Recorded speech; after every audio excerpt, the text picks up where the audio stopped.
What is up YouTube, Crafting Cars here, happy Tuesday. Now for today's video, we're going to be installing some insane shaft 500 horsepower rated axles into our 97 Civic here.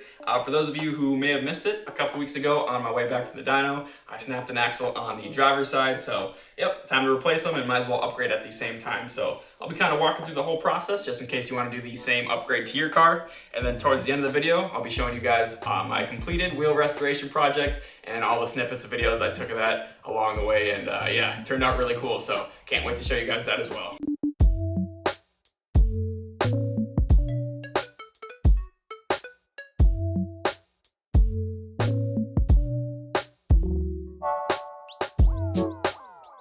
Alright, so let's go ahead and get started removing the old axles from the car.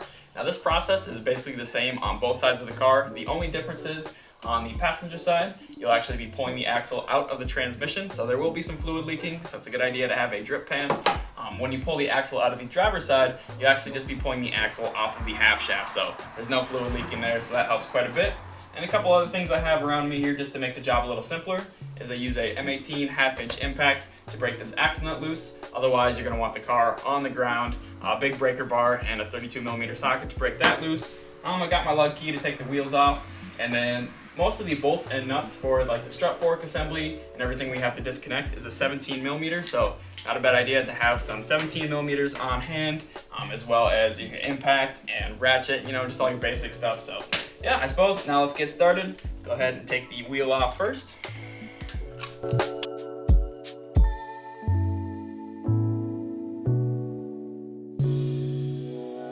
And now for the axle nut, if your nut is installed correctly, unlike mine right now, you'll have a little piece of the nut kind of hammered into that slot right there. So you want to take a screwdriver and kind of hammer it back out so it doesn't stop you from loosening it up. And just go ahead, take that off.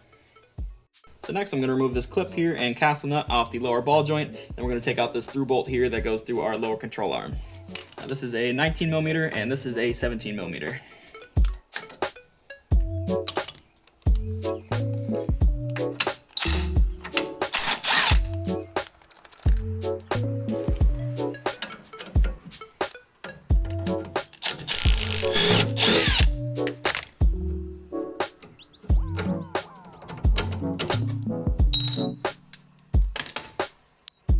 So now we'll see if we can lift that ball joint out of the lower control arm.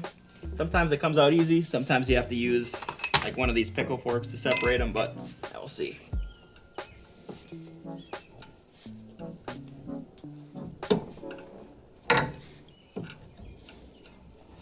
Yep.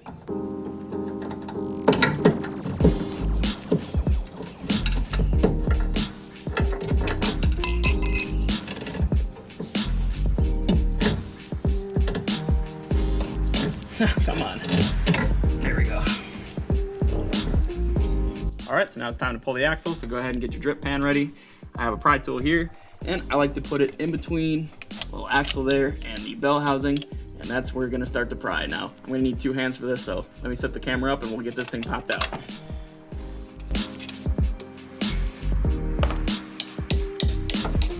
There we go.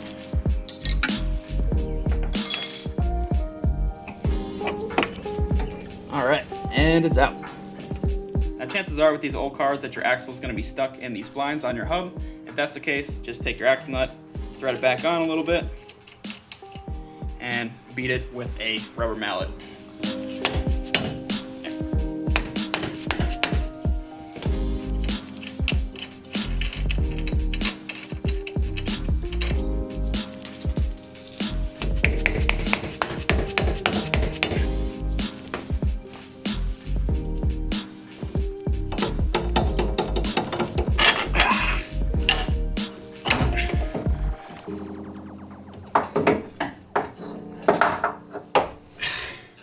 There you go. Now I know for some reason some guys run into clearance issues with this ABS ring on the end of the axle. So if you don't have ABS, I recommend you just take that right off. So one easy way to do it is cut it.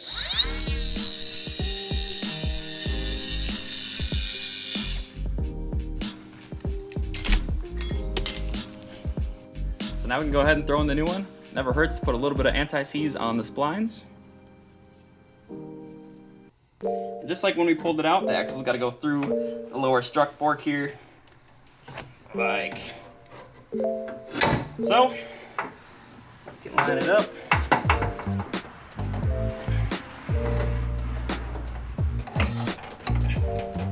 Now you'll be able to tell when your axle snaps all the way in. You can actually hear like an audible click, and you'll be able to feel that circlip inside kind of lock into the inner splines. And you also shouldn't be able to fit a finger between the big round part of the axle and your transmission housing. So yep, got that all situated, nice and solid in there. Now we'll go ahead and take the axle and put these splines back in the hole for the hub. And then we'll be able to bolt up our lower strut fork there, as well as the lower ball joint down there.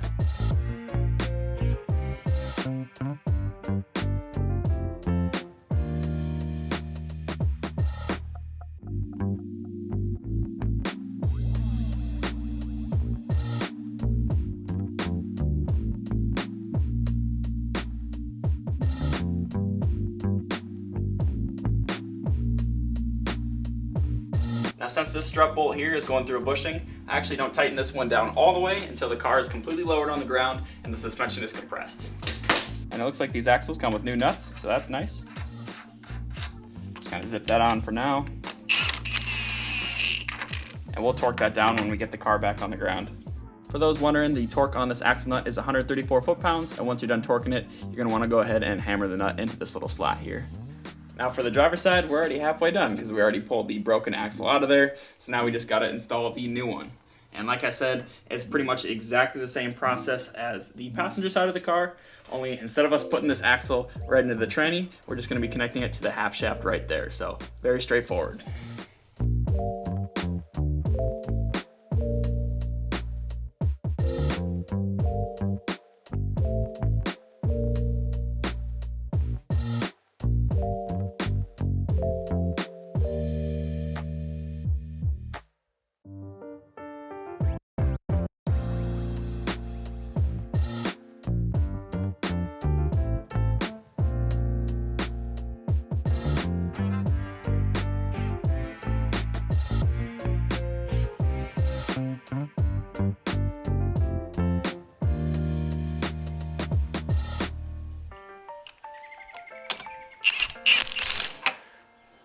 So there you have it, both our new axles are in. We got the old ones laying right here. I'll probably keep this one around just in case. It'd be nice to have a spare.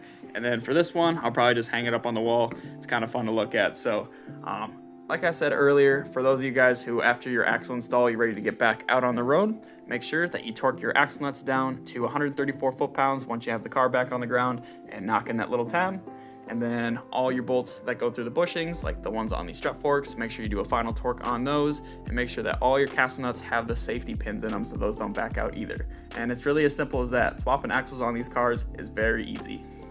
All right, so now that we got the axles installed, we can go ahead and talk about my wheel restoration project for my daily driver CRV. Now to make a long story short, I picked up a set of Acura TL wheels. I believe they're 3rd gen TL wheels, and they were in pretty rough shape. I got them for about $100 and ended up, trying to do a full restoration, sanding down the imperfections and doing a little body fill in here. And yeah, they needed a lot of work. And first time around trying to restore them didn't go so hot, so I ended up taking them down to bare metal and restarting and kept working until I had a beautiful end result that I was pretty happy with. So I won't spoil too much. I'll throw all the clips together for a nice little montage for you guys to enjoy. So yeah, check it out.